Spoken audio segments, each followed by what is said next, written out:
Olá, tudo bem? Fala, meus amigos, minhas amigas, professor Felipe Fazolino na área, coraçãozinho para vocês. Galera, plano de história no ar. Agora a gente vai contar uma das melhores histórias da história do Brasil. Na verdade, não a melhor de ser boa, olha só que fofinho, não.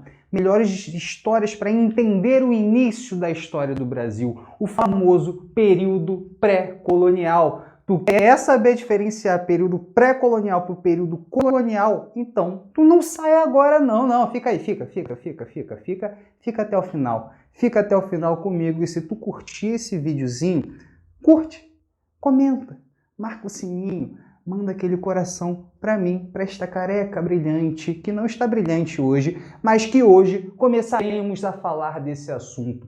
Aqui é a história do Brasil, meu amigo, minha amiga. Falar do período pré-colonial é entender que a relação histórica entre Brasil e Portugal não foi de plena colonização, plena ocupação e plena exploração desde o famoso 22 de abril de 1500, com a chegada de Pedro Álvares Cabral aqui no Brasil.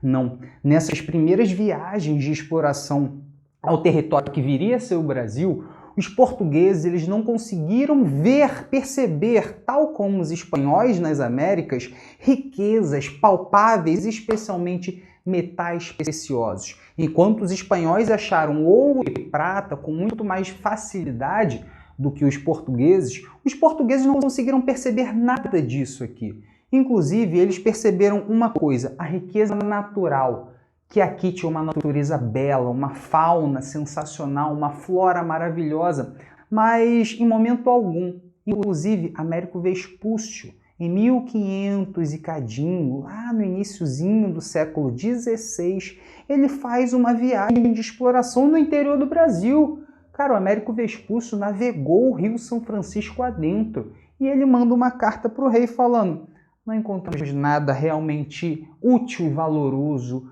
para o nosso empreendimento, no caso, para o seu empreendimento, Estado português. É nesse momento que Portugal percebe que seu interesse real está no Oriente, o comércio das especiarias, produtos naturais que eram muito vendidos nas tais Índias. As Índias eu chamo no plural porque não era só o país Índia, era todo um território asiático, de vários territórios que hoje representam diversos países, que proporcionavam produtos extremamente valorizados no mercado europeu, diferentemente do que foi encontrado nesse período no Brasil. Isso marca a falta de interesse português aqui.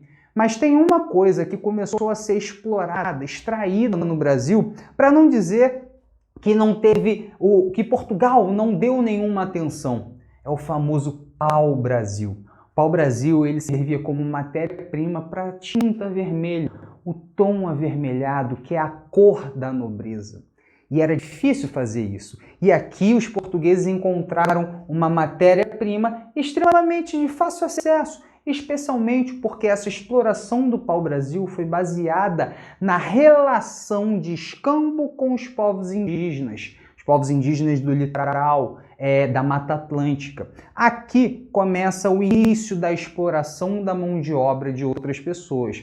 No caso, inicialmente, essa exploração do pau-brasil é feita por um escambo. O que é um escambo? Escambo é uma troca. Você pode fazer um escambo, eu posso fazer um escambo. Eu não preciso ser um índio nem um português, não preciso ser nenhum povo indígena, nenhum português para fazer escambo. Escambo é uma relação de troca. E, de fato, essa relação de troca favoreceu com que pau-brasil, toras de pau-brasil, abastecessem depósitos no litoral, chamados de feitorias, e esses depósitos, ao serem abastecidos com toras de pau-brasil, aguardavam a chegada de navios portugueses, que não vinham constantemente para cá, era de tempos em tempos. Essa ausência portuguesa no Brasil, apesar da exploração do pau-brasil, vai gerar a presença de estrangeiros que eu digo não portugueses no Brasil. O próprio rei da França, ele vai questionar o Tratado de Tordesilhas, vai falar assim: vem cá, cadê o atestamento de Adão dizendo que o mundo está dividido entre Portugal e Espanha? Essa lógica marca o início da presença francesa em terras brasileiras, justamente também fazendo comércio de pau-brasil, extraindo pau-brasil, fazendo alianças com povos indígenas, povos indígenas associados aos franceses, criaram inimigos com povos indígenas associados aos portugueses. Houve guerras entre portugueses e indígenas contra franceses e indígenas. Portugueses e franceses se aproveitaram das rivalidades internas de nações indígenas do Brasil para conseguirem explorar e se beneficiar cada vez mais. Vai dar certo? Bom, isso aqui vai durar alguns anos, mas isso não significa que Portugal estava 100% alheio do que estava no Brasil.